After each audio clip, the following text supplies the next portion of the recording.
This video is sponsored by Corvus Belli.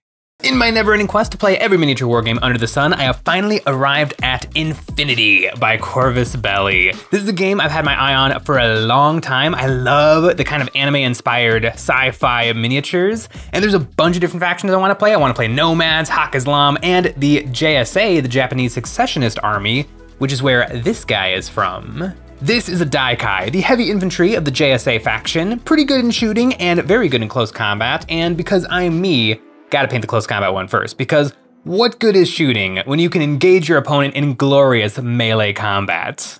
Now, Infinity is a skirmish-sized game with just a handful of minis per side, and I love a skirmish format because it lets me pour a ton of hobby time into just a few models, so I feel like I can take them above and beyond the normal army painting I do. And speaking of above and beyond, I went all out on this guy's base, making a futuristic street corner. I even found a use for all these little milliput balls I have. Whenever I make too much milliput, I rolled that extra little bit into balls and put them into this cup. They made a lovely cobblestone path after I sanded them flat, and then some sprues for the gutter and a cork road that is lined with some sandpaper I carved into the shape of some machine teeth. The base ended up taking way longer than the mini to assemble, but for me, it was worth it. I started off giving my Daikai a black prime and then a zenithal highlight. Following the box art, this guy is mostly white, and I want to paint him to a very high quality, so I want to get as much out of this zenithal base coat as possible. I watered down a blue wash a lot and then glazed this all over the model. This will give everything a slight blue tinge and give the cracks a blue recessed shade. Then to bring his armor back up to pure white, I did another zenithal from directly above. Now he's looking good, but the zenithal doesn't really show exactly how the light would really hit a 7-foot tall mech suit. I have to force in some shading and highlighting. On his rabbit ears, I started adding in my shading, putting a stripe of gray just a shade darker than a mid-tone gray on the bottom half of his ears, and along the top half of the sides of his ears. Then I watered down the paint and did 2 smaller stripes above and below my stripe. The watery paint lets some of the white show through the gray, starting my transition. Then I went back and forth with watery gray paint and watery white paint going back and forth over my seam, each pass making my blend a little less harsh and a little more smooth. And once I was happy with the smoothness, I did some edge highlights all along his ears. The Daikai are members of the JSA army who wear ultra heavy power armor and take on the tag role, tag standing for tactical armored gear, in missions where there's not enough room for giant mechs. I painted on my dark gray, doing 2 triangles in each corner and then a few stripes of watered down gray to make a gradient, going over these spots again and again. Sometimes I would overshoot and put on too much white or too much gray, but paint is an additive process. I just had to keep at it until I had something resembling smoothness. I went all over the mini, hunting and finding all the spots I wanted some shadows in, and then giving them the same treatment until everything was looking as good as his rabbit ears. Trying to paint really good is kind of like trying to paint everything non-metallic metal, but I'm not that good at non-metallic metal. I don't have the eyes for it, but I can pull it off, especially on a sci-fi mini like Infinity, because everything is just panels. And so I can work panel by panel and just pick every single one to start out as a one color and then end up at another color, and then just push and pull a million layers in the middle until I have something resembling a smooth blend. It's definitely a little tricky with grayscale, but I think it gets a lot easier when I introduce a little bit of color. The accent color for my Daikai is red. I know I want a big jumps in value in all the spots that'll be red, so I started out by base coating all of his red parts with a mid-tone red. Then I mixed some black paint to make a dark red and put this over the bottom third of each wing panel. And then took pure saturated red and put this over the top third. I put the dark red in the recesses of his JSA symbol and then went in with my dark red and glazed this watered down over the middle third of his wings. Then I did the same thing with my bright red, overlapping it with my dark red glazing. Then I went back and forth over and over, glazing these spots on top of one another. Each time it was getting a little closer to smooth. As I applied more layers, I thinned down my paint more and more until I was going over these areas with mostly water with just a little bit of paint in it. Once I was happy with my gradient, I used my dark red to pin shade the recesses in his wings. I pushed the red a little further with some red mixed with white, just to see what it would look like, treating the top third of his wing panel like it was his own section, from red to red pink. It worked, but I think it was overall overkill. The bright red looks great. Then I picked out his JSA symbol. I don't want to just throw white right on top of the red because white paint tends to have poor coverage, and there's already a lot of layers of paint. So I did a few coats of cream white and then finished it off with a few coats of white.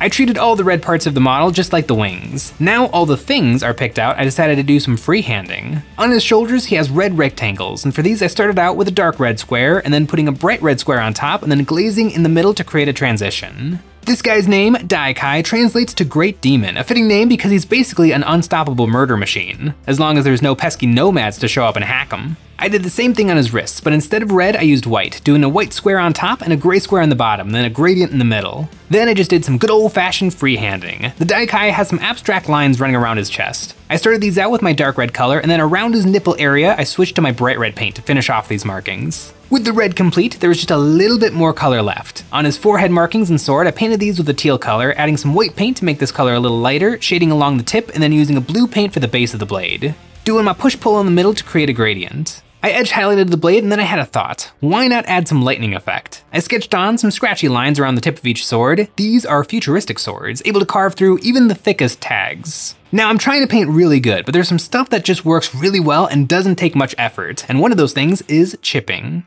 I tore off a small piece of foam that this guy came packaged in and then dipped it into my white paint, dabbing it onto my finger until it was leaving behind small dots, and then I sponged this onto the red parts of the armor. I imagine his armor is white with red paint on it, and this subtle chipping helps tell that this is a real object and not just a toy. I did this chipping sparingly, and wherever the chipping was strongest, I went over the nearby edges with a white edge highlight. And you know what else needs a white edge highlight? That's right, our Patreon. For the month of August, subscribers to our Patreon will receive the Clone Expansion, a part 2 to our spaceship interior, with new wall sections for building out the grisly facilities of a cloning laboratory. Complete with examination tables / autopsy tables, cloning bays, and new doors. And the cloning doesn't stop there. The cloning towers are macabre monoliths drooped with pods full of fresh recruits or test subjects, depending on the needs of the mad scientist who operate them.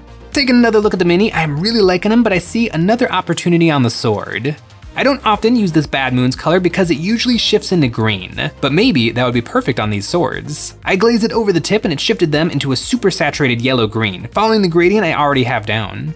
This push-pull style of painting is actually how I started painting miniatures way back in the day, and I was bad at it. I was trying to make everything look like the box art and I just couldn't do it. I didn't have any brush control, I didn't know how to thin my paints, I didn't even use a wet palette. And so when I discovered things like washes, and then a few years after that contrast paints, I just went heavy into those to get all of my contrast. But painting with a bunch of those and having much more brush control and actually knowing how to thin my paints, then I started doing highlights on top of the washes and contrast.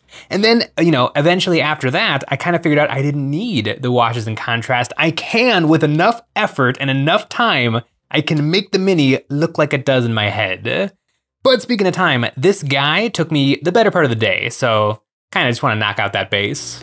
I grabbed all my speed paints and then went to town on the base, doing black over the street, a terracotta brown over the pebble walkway, brown over the trunk of the bonsai tree, and then I did a dark green wash over the leaves. That didn't do much for me, so I went back over these again with a bright saturated green. This little tree is how I paint 80% of things, some speed paint base coats and then some brush on highlights on top. I took some browns and highlighted the base of the bonsai and then a few more highlights of light tan. After the bonsai, I thought the street was looking a little too gray. I went over it again with black speed paint and then watered it down and put this over the pebbles too, to darken all the in-between parts. Then I put a yellow over the gutter, using a brown contrast paint to create a shadow under my guy and then thinning this out with water. I used yellow paint, doing some scratchy brush strokes to reinforce this gradient. Then I did some brighter highlights with the warm white paint, ending in specular highlights of white. Around the bonsai tree's little pot, I did a gradient up to bright pink, and I reinforced the speed paint gradient on the road using some scratchy lines of light gray paint. Then on every pebble, I glazed some watery pink paint, doing many layers to give each pebble a gradient. Now the base is nearly done. After a black base rim, I base coated the facing markings on the base with a tan paint with pretty good coverage, and then threw a bright red over top of these. Giving the model one last look, I feel like his feet and legs are too crispy clean next to the dark ground, so I watered down some black speed paint and then glazed these over the legs. Now he's done, and this is a metal model, so I want to give that paint a little bit of extra layer of protection. I dusted 2 thin coats of Vallejo satin mecha varnish over him. My Daikai is complete, and he took about 9 hours to finish. That's a long time, but I don't really mind because I love how he turned out. And I don't mind spending extra time on my skirmish armies. If every Space Marine took me 9 hours to complete, I would never get anything done. But this is like 10% of my army right here. I'm only gonna have to do a couple of these guys, and I don't mind, especially if they come out looking like this. When I'm trying to paint really, really good, I like the push-pull method. It's not a very precise method, but it works well for me. It's kind of creating a mistake. You lay your 2 colors and that blend in the middle is nothing. It does not look very good, but you keep layering on your thin layers of paint over and over and over, and as you do, that mistake gets smaller and smaller and smaller until eventually you can kind of just move on to the next step. I really, really dig it. And I really am digging Infinity. In fact, I already bought myself something else. These are the Karakuri Special Project robots, and now that I have the Daikai under my belt and I know what paints I like to use, think these are gonna be pretty easy. I'll probably get them painted up this weekend, and you better believe I'm gonna be pushing and pulling the paint. A big thanks to Corvus Belli for sponsoring this video and making such a cool game. I hope you enjoyed the video, and as always, thanks for watching.